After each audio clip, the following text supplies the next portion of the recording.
أعوذ بالله من الشيطان الرجيم. بسم الله الرحمن الرحيم. يسبح لله ما في السماوات وما في الأرض، الملك القدوس العزيز الحكيم. هو الذي بعث في الأميين رسولا منهم يتلو عليهم آياته ويزكيهم ويعلمهم الكتاب والحكمة وإن كانوا من قبل لفي ضلال مبين. وآخرين منهم لما يلحقوا بهم وهو العزيز الحكيم. ذلك فضل الله يؤتيه من يشاء والله ذو الفضل العظيم.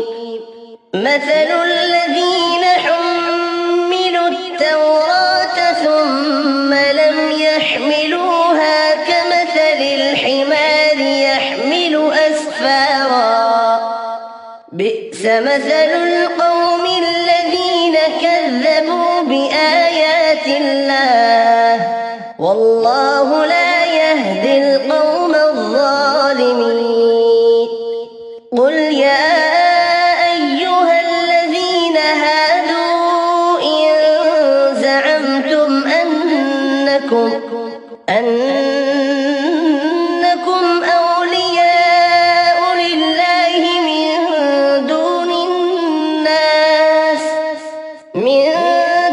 الناس فتمنوا الموت إن كنتم صادقين، ولا يتمنونه أبدا بما قدمت أيديهم، والله عليم بالظالمين.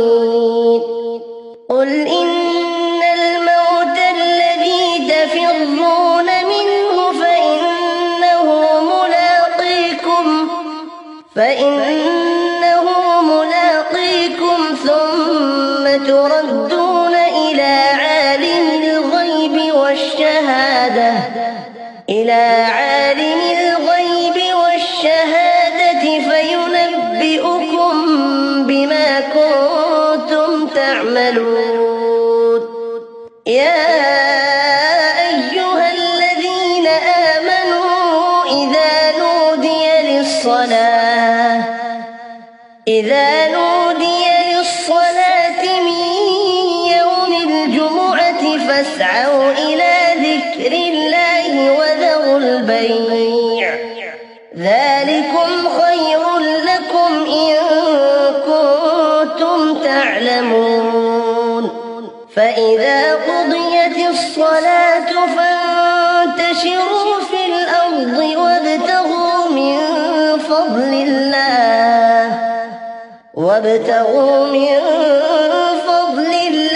واذكروا الله كثيرا لعلكم تفلحون.